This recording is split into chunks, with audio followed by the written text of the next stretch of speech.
I saw the potential. I know, I know, I know, I know, I know. Maybe I could be the one to really help him move on from his ex once and for all. When we first started spending time together, this guy just would not stop talking about his ex. Now, don't worry, he and I were just friends. We were just friends for several months, and he never stopped talking about his ex. Not at first. We'd sit there, we'd make small chat, but then eventually it'd go back to his ex. Oh my gosh, honestly, if he starts talking about his ex, we're gonna have an intervention. And he would talk about it like not in a reflective way, not like, looking back, I can see what, no.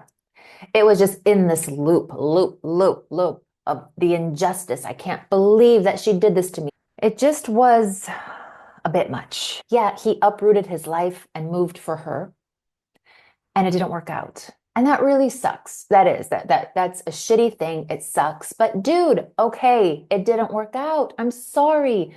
Be sad, be angry, be whatever, and move on. He genuinely seemed like a good guy. Very honest. Obviously, he was in touch with his feelings. And over time, things shifted with us. And I started looking at him in a different way. Eventually, things got romantic. Now, we decided to go on a little vacation together in the summertime. And it was 1 or 2 days before our vacation. I'm not exactly sure. I don't remember. But he and I met up, and he was like, yeah, I saw my ex yesterday, and I just let her have it. Like I don't even remember exactly what was said. And everything on my body was like, wait, what? Wait, but, and I know you can't put a timeline on things. Like no one should be healed and over their ex in a certain amount of time. It's a very personal thing. 9 months, and he was still in his loop. Yeah, he had met up with her for whatever reason. He just still couldn't believe what happened and what she did. And then he's telling me this when we're going on vacation the next day. So you would think I probably shouldn't go on this vacation with him. I know, right? That does seem like the logical choice. But here was a couple of other things going on in the background. One, we were going to Ibiza. I mean, a summer vacation in Ibiza, come on. The island is gorgeous. It's fun. It's chill. It's got great chill out bars. I mean, it's Ibiza. And the other part of me was like, oh, like, he's just, this is such an unintelligent part of him right now that is ruminating.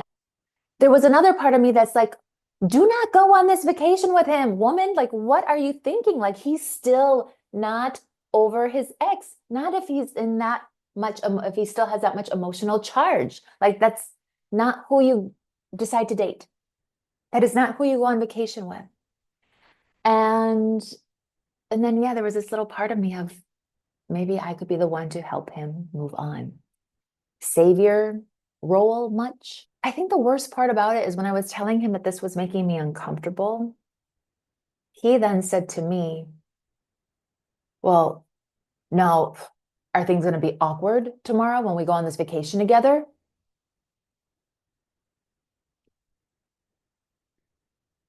Because if I feel bothered and hurt and very uncomfortable that he met up with his ex, and if things are uncomfortable at the airport tomorrow, it's my fault.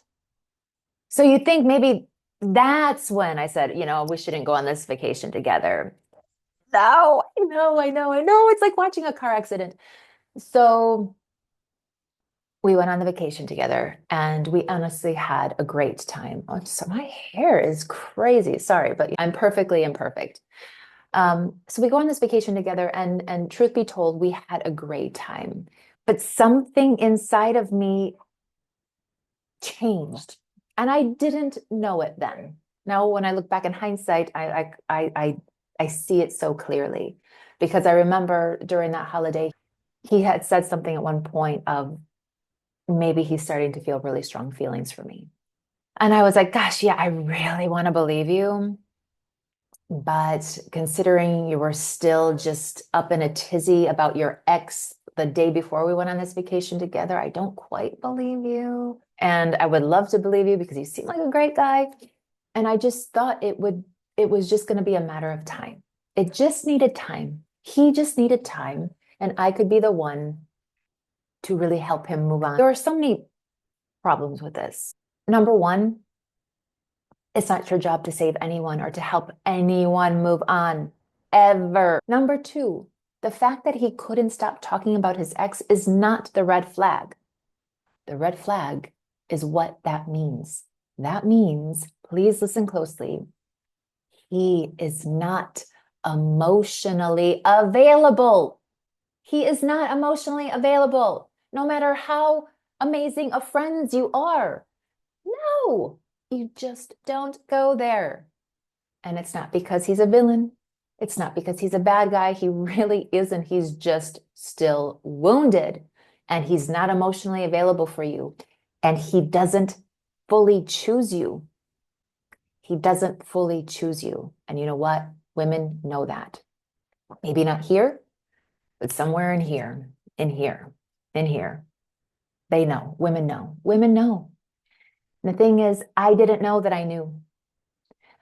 But it was manifesting in other things, in my behavior. I never fully showed up in that relationship. I was not as, I wasn't me. I wasn't as playful. I wasn't as sensual. I wasn't as nurturing. I wasn't as giving. I thought there was something wrong with me. No, it's just my body was like, dude, you've never been fully chosen by this man. So why on earth are you going to give him everything you've got? That's so sad for me and so sad for him. No one is right or wrong. There's no reason to vilify anybody, but this is a huge consequence when you decide to go ahead with someone who is emotionally unavailable. It doesn't turn out good. So number one, they absolutely have to be emotionally available first.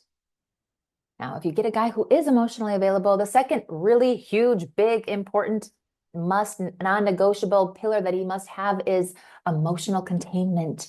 He must be able to regulate and contain his own emotions and not make you responsible for them. I'm not going to get into that in this video. You're going to have to stay tuned for future videos.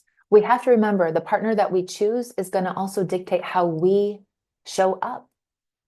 So if we are responding to his emotional unavailability, we are going to respond in ways that aren't really us.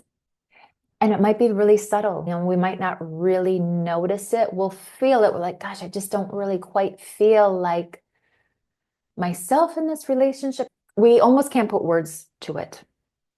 So if you want to show up in your beautiful goddess, amazing self, make sure you choose a partner who has the emotional availability for you, who chooses you 100%. So if this resonated, please hit subscribe. Thank you so much for listening, and I'll see you very soon.